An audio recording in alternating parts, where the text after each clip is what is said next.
Entreprise française cotée en bourse et au succès international, Xylam Animation est aujourd'hui un mastodonte du dessin animé pour enfants, grâce notamment à des œuvres comme Oggy et les cafards. Mais avant que les drôles d'aventures de ces 3 insectes et du chat bleu ne deviennent la poule aux œufs d'or du studio de Marc Dupont-Avis, ce sont d'autres types de bestioles qui pendant les années 90 ont posé les bases des cartoons Made in Xylam. Ils viennent directement de la planète Sigma B et répondent aux noms d'Ethno, Gorgeous, Bud, Stereo et Candy, mais on les appelle plus communément les zinzins de l'espace. Et aujourd'hui, on va revenir sur leur histoire, eux qui sont les héros d'un dessin animé intemporel qui a su amener un grain de folie dans l'animation française. Si j'en crois le guide, nous avons atterri sur la planète Terre. Elle est coincée entre Vénus et Mars et est habitée par une population de mammifères appelés des humains. Les humains ? Comme je le disais en introduction, la création des zinzins de l'espace est intimement liée au destin des studios Xylam. Et pour se remettre dans le contexte, il faut remonter au début des années 90 et aller du côté de la société Gaumont Cinéma où travaille alors un certain Marc Dupont-Avis. Ce jeune producteur qui n'a pas encore 30 ans lance alors la division Gaumont Télévision qui a pour vocation de produire de la fiction pour le petit écran. On leur doit notamment la série Highlander, tirée du film avec Christophe Lambert. Et comme il a de la suite dans les idées, il enchaîne dès 1995 en créant cette fois Gaumont Multimédia, qui a pour ambition de se positionner sur le marché des jeux vidéo, d'internet, mais surtout des dessins animés. Et c'est ce même Gaumont Multimédia que Marc Dupont-Avis rachètera en 1999, lors de son départ de la firme cinématographique, pour le transformer en studio Xylam. Mais pour l'instant, nous sommes encore dans les années 90 et pour produire son premier cartoon, Marc Dupont-Avis a besoin de s'entourer. Et c'est là qu'intervient l'autre protagoniste majeur de notre histoire, Jean-Yves Rimbaud. Dessinateur et animateur, le natif d'Évreux a fait ses premières armes dans les années 80 au sein du studio DIC de Jean Chalopin, à qui on doit notamment Les Mystérieuses Cités d'Or, Inspecteur Gadget ou encore Ulysse 31 sur lequel Rimbaud a d'ailleurs bossé. Puis à la fin des années 80, il se lance en solo et fonde le studio Jingle, qui faisait surtout de la coproduction et de la sous-traitance, comme sur Les Mondes Engloutis par exemple. Mais son studio va quand même créer une série originale, Manu, qui a été diffusée en 1990 sur la 5. Cette production mettant en scène un jeune ado banlieusard au look un peu rocker en dit déjà beaucoup sur les intentions de Jean-Yves Rimbaud, qui voulait que ses dessins animés s'adressent aussi bien aux enfants qu'aux adultes. Et à l'époque, cette démarche était encore marginale. Allô Robert, figure-toi que mes parents ils sont partis à la campagne, ouais, alors j'ai pensé qu'on pourrait peut-être se faire une petite fête ici ce soir, hein. Tu vois, si ta cousine elle peut venir et qu'elle amène ses 2 copines avec elle, ce sera plus sympa, ouais. Allez, à ciao. Néanmoins, Manu ne trouvera pas son public et Jingle coulera en même temps que la 5. Et c'est dans cette période difficile que Jean-Yves Rimbaud va rencontrer Marc Dupont-Avis, qui cherche alors un directeur artistique pour Gaumont Multimédia. D'après ce dernier, le courant est très vite passé entre les deux, Marc Dupont-Avis partageant avec son nouveau collaborateur cette envie de faire des dessins animés différents. D'ailleurs, les deux ont une référence commune, leur passion pour Ren et Stimpy de John Kricfalucci, cette incroyable série américaine du début des années 90, et dont j'ai déjà parlé ici même, qui a remis au goût du jour le savoir-faire des cartoons à l'ancienne, tout en y ajoutant un ton et des thèmes matures, voire subversifs. Et j'y reviendrai plus tard, mais en effet, quand on regarde les zinzins de l'espace, il est évident que Ren et Stimpy en sont leurs grands frères. Bref, très vite, Jean-Yves Rimbaud propose des projets à Gaumont Multimédia, et il ressort notamment de son chapeau une idée datant de la période Jingle, qui racontait l'histoire d'extraterrestres perdus sur Terre. Et c'est ainsi qu'avec l'aide du scénariste Philippe Traversa, il imagine un dessin animé qu'il nomme alors Maison à louer. Acheté par France 3, celui-ci change de nom, il devient Les Zinzins de l'espace et est diffusé à partir de septembre 1997. Il y a une créature orange toute nue à la fenêtre qui me regarde avec de drôles de yeux. Qu'est-ce que tu regardes, espèce de dégénéré? Je viens en paix. Longue de 52 épisodes d'environ 10 minutes chacun, cette première saison des Zinzins de l'espace est réalisée par Thomas Zabot. et elle applique les principes de Marc Dupontavis et Jean-Yves Rimbaud, qui voulaient un dessin animé à la fois créatif et décomplexé, tant sur le plan de l'animation que de l'humour. Un dessin animé rock'n'roll en somme, et c'est pour ça d'ailleurs que le boss de Xylam a sollicité Iggy Pop pour en faire le générique, ce que le chanteur des Stooges a accepté de faire, créant ainsi une intro culte pour beaucoup de spectateurs.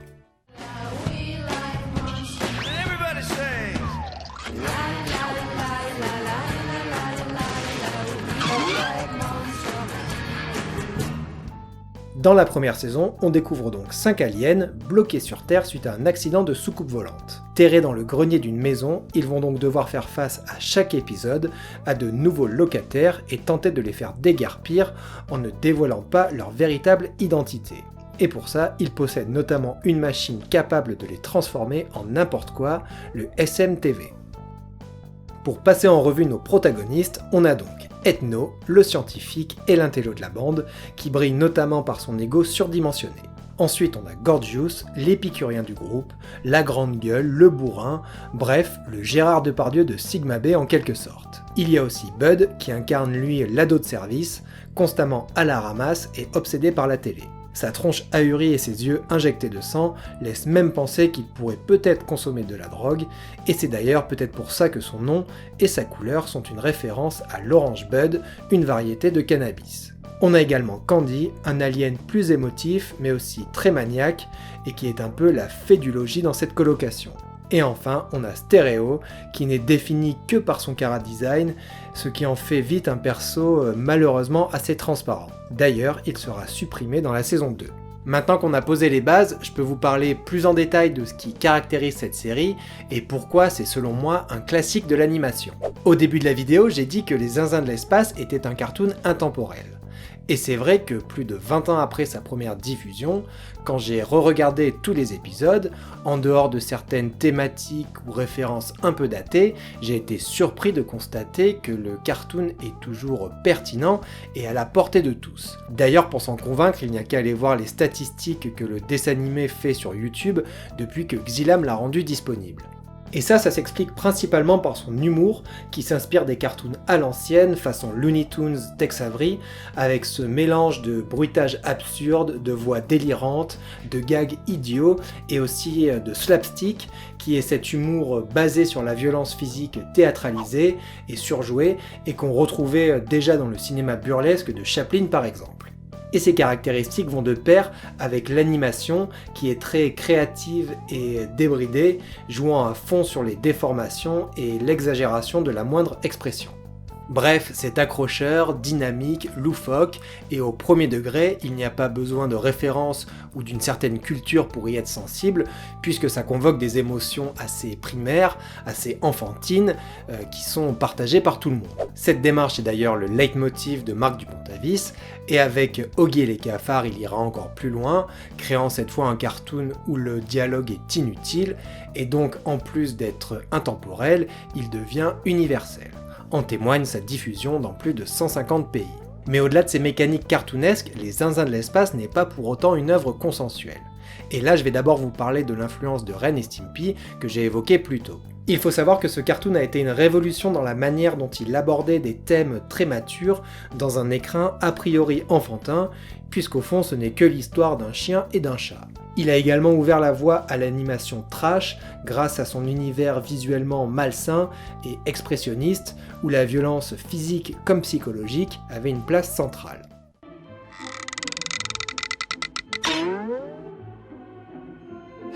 Alors certes, les Zinzins n'iront jamais aussi loin, que ce soit en termes d'animation pure, puisque là aussi Ren et Stimpy est un vrai chef-d'œuvre en la matière, ou en termes de représentation de la violence, mais malgré tout ça restera un dessin animé très bizarre, voire parfois perturbant. Je pense par exemple à l'épisode Candy s'amuse, où le petit alien vert est torturé par un gamin, ou encore Brosse-toi les dents, où Gorgius pète les plombs à cause de son addiction aux sucreries. Ce rapport à la folie et au personnage borderline étant là encore une influence très claire de Ren et Stimpy. Mais là où l'héritage est le plus évident selon moi, c'est dans Le Monde selon Ethno, un épisode cauchemardesque et anxiogène au possible. Et pour boucler la boucle, comme dans de nombreux épisodes de la saison 1, on y retrouve au scénario un certain Bob Kemp, cartooniste américain de renom, qui était une figure centrale pendant les grandes heures de Ren et Stimpy.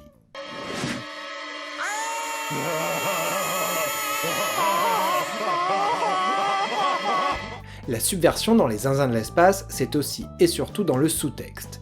Et ce que j'aime particulièrement par exemple, c'est l'absence revendiquée de morale. Elle est d'autant plus réjouissante que par ailleurs les créateurs s'amusent vachement à détourner des figures classiques liées à l'imaginaire de l'enfance pour en faire des personnages déviants. Que ce soit un ours en peluche agressif, des génies malveillants ou bien carrément le Père Noël qui est présenté comme un mec impulsif et un peu flippant. Et à contrario, lorsqu'il convoque dans un épisode le diable, c'est pour le décrire comme une espèce de VRP pas très charismatique et en plus assez émotif. Mais le meilleur exemple de ce détournement des clichés de l'enfance est dans le fantastique épisode Bongo Park, où les zinzins voient leur maison transformée en un parc d'attractions par un entrepreneur véreux, symbole d'un capitalisme aliénant et destructeur. On y voit même un Mickey dégueulasse ainsi qu'une référence géniale au Orange Mécanique de Stanley Kubrick. J'arrive pas à m'empêcher de regarder. J'arrive pas à fermer les yeux. Mon cerveau, on me lave le cerveau. Ce dernier exemple montre que même si le cartoon n'ambitionne pas de délivrer une quelconque morale, ça ne l'empêche pas d'instaurer entre les lignes certaines prises de position. Et c'est ça qui, pour le public adulte notamment, rend le show encore plus intéressant. Le principal discours durant cette saison 1 étant une critique générale assez acerbe de l'humanité et de ses excès. En effet, lorsqu'on prend un peu de recul, on se rend compte que tous les locataires de la maison sont soit malveillants, soit des escrocs, soit complètement débiles ou juste insupportables.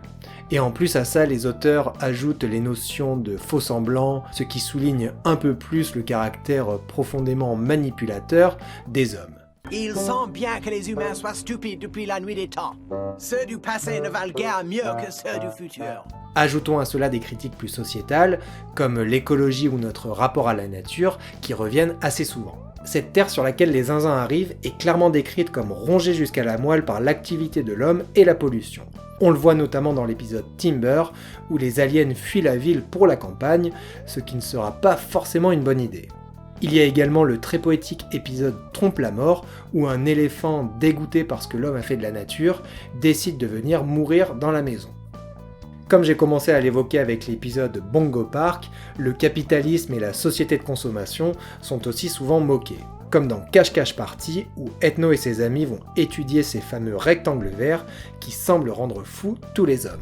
Je pense aussi au très drôle cochon capitaliste dans l'épisode Le port de l'angoisse. Le monde de l'art et son snobisme en prennent régulièrement pour leur grade également, tout comme le monde médiatique.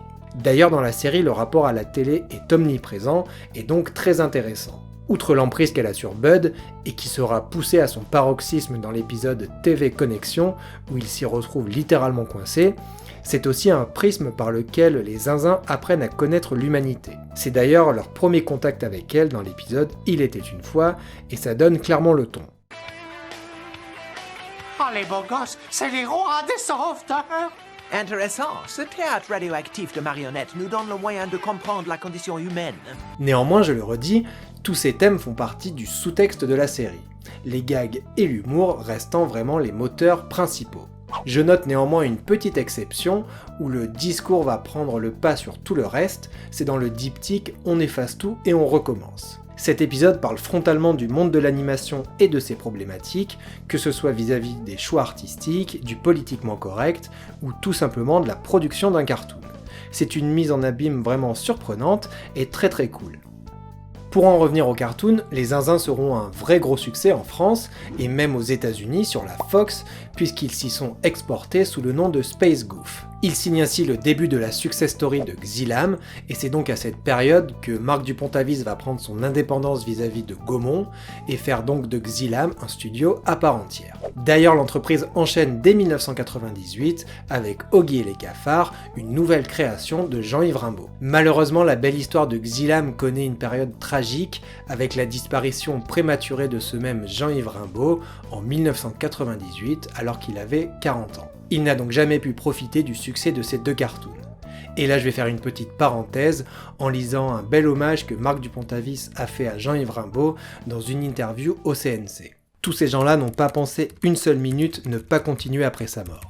Ils ont évidemment perdu un mentor, parce que Jean-Yves, au-delà de son talent, était humainement une personne exceptionnelle. Mais on ne s'est jamais dit qu'on allait arrêter. Je me suis plutôt demandé comment j'allais faire pour retrouver un créateur de cette puissance-là. Heureusement, l'animation est une grande chaîne de transmission des talents. Et derrière Jean-Yves, on grandit des personnalités comme Olivier Jean-Marie. Il y a plusieurs générations d'animateurs, de dessinateurs et de créateurs qui ont commencé à travailler sur Oggy. Ils sont tous un peu les enfants spirituels de Jean-Yves.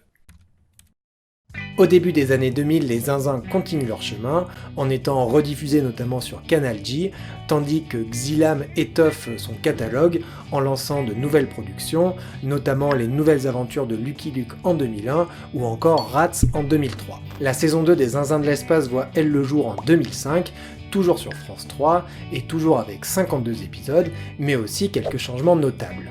D'abord, on a un nouveau réalisateur, Olivier Jean-Marie, qui est un pur produit de la maison, donc comme le disait Marc Dupont-Avis dans l'interview que j'ai citée juste avant. En ce qui concerne le cartoon en lui-même, on a donc Stéréo qui passe à la trappe, même s'il fera 2-3 petites apparitions, mais surtout on a un autre point très clivant et très discuté par les fans de la série, c'est le changement quasi complet du casting des voix, avec seulement Patrick Préjean qui va rester pour Gorgeous. Moi personnellement j'aime bien les deux versions, même si évidemment c'est un peu bizarre au départ que par exemple Ethno perde l'accent british de Peter Hudson, mais Bernard Allan joue aussi très bien sur le côté snob du petit alien.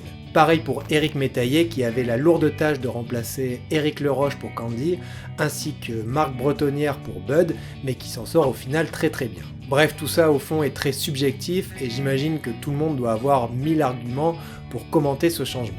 Il faut aussi noter que les personnalités de nos héros ont été un peu réécrites, sauf pour Gorgeous encore une fois. L'exemple le plus frappant étant Candy, qui est beaucoup plus charismatique désormais, avec un rôle de personnage très névrosé et enclin au pétage de plomb assez régulier. De plus, et bien que ce ne soit pas clairement formulé, son homosexualité déjà sous-jacente devient assez explicite, puisqu'on le voit plusieurs fois flirter avec des hommes. Ce qui en fait certainement un des premiers personnages homosexuels dans un dessin animé français. Sinon, pour ce qui est du ton général, là aussi les Zinzins ont évolué. La base, c'est-à-dire l'humour et les gags sont les mêmes, mais la problématique à laquelle sont confrontés nos héros a changé. Là où dans la saison 1, ils devaient s'acclimater à la vie sur Terre et cohabiter avec les hommes, dans la saison 2, ils cherchent clairement à partir. Et ça sera d'ailleurs un running gag avec les nombreux vaisseaux foireux d'Ethno qui retarderont ce départ. Donc en fait, désormais, ce sont eux qui sont responsables de leur propre malheur, et non plus les hommes. Mais là où la série perd un peu de sa dimension critique sociétale, elle gagne par contre en créativité et en folie. Déjà au niveau graphique et de l'animation, la saison 2 est beaucoup plus aboutie. On retrouve plus que jamais ce côté cartoon de dessinateur qui se lâche et qui laisse parfois de côté le scénario pour être dans l'impact visuel pur et dur et dans l'expérimentation. Je pense par exemple à des épisodes comme Une vie de chien, Marche à l'ombre ou Manga Mania qui, comme son nom l'indique, fait de nombreuses références à la culture japonaise via le personnage d'un panda qui est une starlette de manga insupportable. Et l'histoire se finit par une géniale confrontation d'univers. Ces affreux gros Nero et cet ancrage abominable, c'est l'école de BD franco-belge des années 1950. Non, ne touchez pas Panda Manga, vous êtes trop laid. D'ailleurs, cette saison 2 va beaucoup plus loin que son aîné dans le petit jeu de la citation et de la référence. Tout ça est disséminé un peu partout, mais je peux quand même vous parler de l'épisode avec cet ersatz de Bruce Lee qui tombe sous le charme de Candy. Il y a aussi l'épisode façon Bollywood ou encore celui sur internet qui certes décrit une vision assez datée de la chose mais qui est quand même très cool notamment visuellement. J'ai aussi envie d'évoquer le voyage au centre de la Terre, peut-être mon épisode préféré, avec un scénario en totale roue libre et qui met en scène une improbable parodie du cycliste Eddy Merckx. Et globalement, les personnages secondaires que rencontrent les Zinzins durant cette saison 2 sont beaucoup plus variés et délirants, là où ceux de la saison 1 répondaient souvent aux mêmes stéréotypes de l'humain manipulateur, comme je l'avais souligné plus tôt. Néanmoins, cette volonté des auteurs de proposer quelque chose d'encore plus débridé n'empêche pas quelques séquences très méta et dans la réflexion.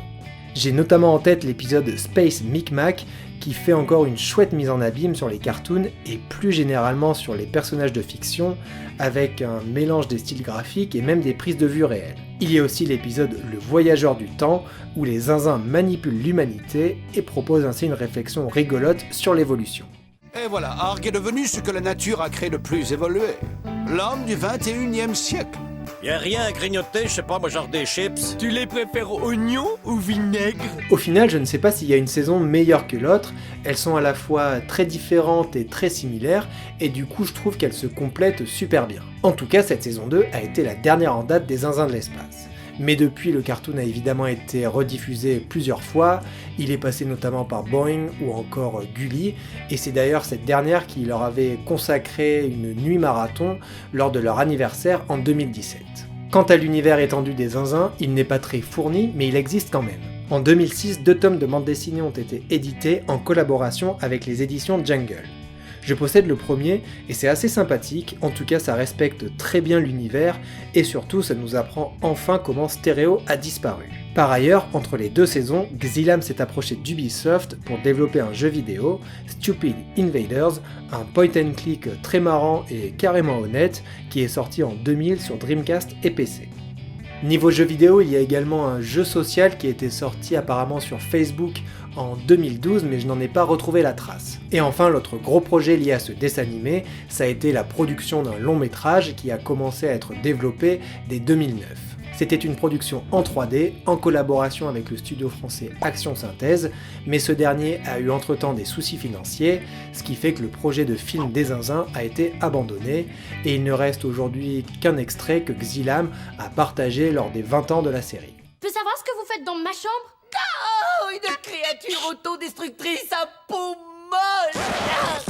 Bref, j'espère que cette vidéo vous a plu, c'était vraiment un des dessins animés de mon enfance, donc elle me tenait particulièrement à cœur. Mais au-delà de ce petit côté nostalgique, en me replongeant dans les épisodes et dans son histoire, j'ai compris que ce cartoon avait été important sur de nombreux aspects, que ce soit par rapport à Xylam ou que ce soit par rapport à l'influence américaine qu'il a importée en France. En tout cas, si vous ne connaissiez pas, j'espère que je vous ai donné envie de vous y mettre, et sachez que les épisodes sont disponibles officiellement sur YouTube, via la politique assez cool de Xylam à ce niveau-là, puisqu'ils ont créé une chaîne spécifique aux Zinzins de l'espace, donc ne vous privez pas.